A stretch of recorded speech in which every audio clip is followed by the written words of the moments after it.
Oh, ibyo ndakubwira. Ariko uri mu badaha no mutu amahanga cyane. Nakufite se umugabo ushaka. Urakumva rwose.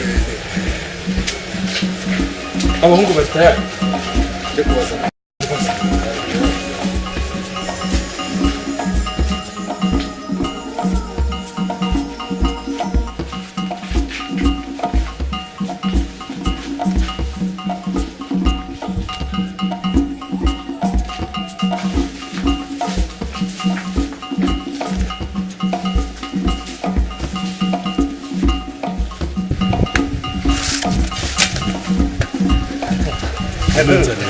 Really?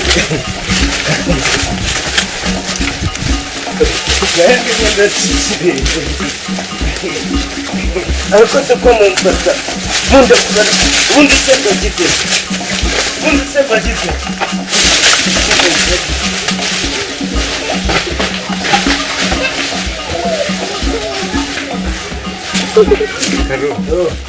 nukuri kose n'ikirere narinde guca Icyo utaje kukinyaka.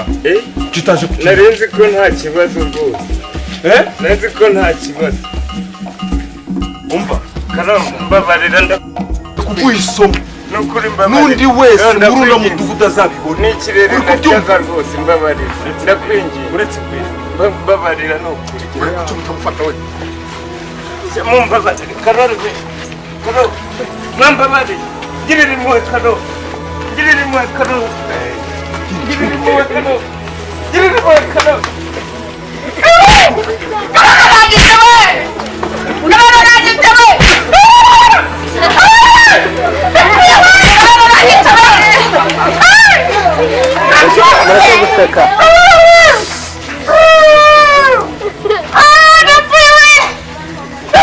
Ibintu byo gukubita ntabyo.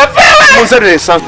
girira impuhwe karo karo wangiriye impuhwe karo wangiriye impuhwe Sana esanse nkwereke. ndakwinginze Sana esanse nkwereke ko njye nta mikino ngira. ndakwinginze karo ngerera impuhwe ndakwinginze Oya nibakwinginze. ndakwinginze karo wambabariye ngiye kukwereka kuko nagukoreye basimo ahantu nguhinge ariko mbabari ndakwinginze wangiriye impuhwe karo wangiriye impuhwe karo ndakwinginze Sana esanse mbere.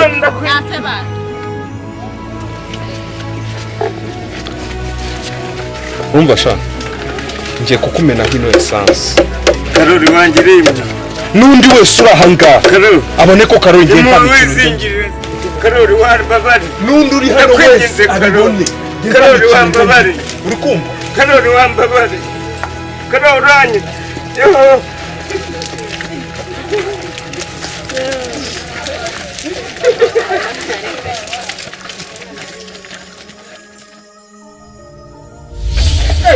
Ibi ni ibiki muri gukorera uno muntu? Nta soni mushaka gutwika umuntu ari muzima? Nta soni wowe. Ibi bintu birashoboka gute? Ntabwo bishoboka rwose nanjye ndabona ari byo. Mwajya muri ku mutima w'ubunyamara. Yakoze iki? Karo. ikirere nacyo Wowe uratinya ukaza. ikirere nacyo Ugikorwa cyane ukaza kutitambikamo wowe. Nta soni. Reba ukuntu mwamugeze. Nta mpamvu Yakoze iki y'umuntu kuva mu yazengereje abantu. Umuntu araza kunyiba ukaza kwitambika Yakoze iki se Wigeze ubwira? arambeshyera n'ikirere nacyo mu rutoki Ni wumva koko? Wari umujura wawe uramubeshyera. Aramubeshyera. Mbega ubu ni ubugome burenze ukwemera. Ni ukuri. Basimi baramubeshyera rwose ni ubugome. Ufatanyije nawe. None se mfatanyije n'abandi Ufatanyije nawe mbikwereke. Ufatanyije Ubu nawe ni mbikwereke. ubugome.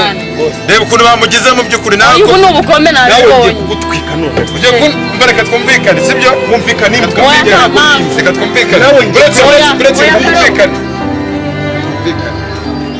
Yakubye ibitoki bingahe? Urumvikana iki se kagomba gufunguka ari igisambo. Oya ntabwo ugomba Ngo nawe koko. nanjye nyine. Seka Kara. Nawe ushyigikiye papa ibintu ari gukora. Ariko uretse ariko nta mpamvu karo. ariko mwa bantu mwe namwe abantu se abantu mushyigikiye ko umuntu bamutwara abantu ni muri yose cyangwa ni twari hasoni yabaye n'igitoki kimwe n'igitoki kimwe gituma umuntu umutwika gutya uretse niba ari igitoki kimwe si yakwibye dufite urutoki mu rugo papa ni kanyandekwe ejo uzaze ucemo ibitoki bitanu nashaka bakanyandekwe muri kumuntu ibyo ni akazi kugira tutagiye kwiba iwanyu none oya iby'ababyeyi nibyo John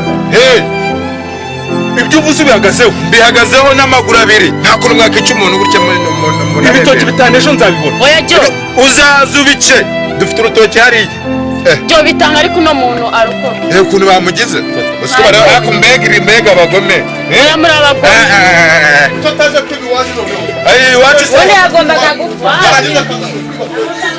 oya nta mpamvu napinda nta buzima buhari niryo duhiga abari mu bikoresho barihima tukabasiga tubyurunuka tugakorana imbaraga ndabacira amarenga muri iki kibuga barariye barahaga baramoga bariroga sinkangwa n'imiyaga cyangwa se ibyo bavuga ubu nkoze muri twiga yemora na swaga abajya mu mazi batazi koga ntibajye kwiga niga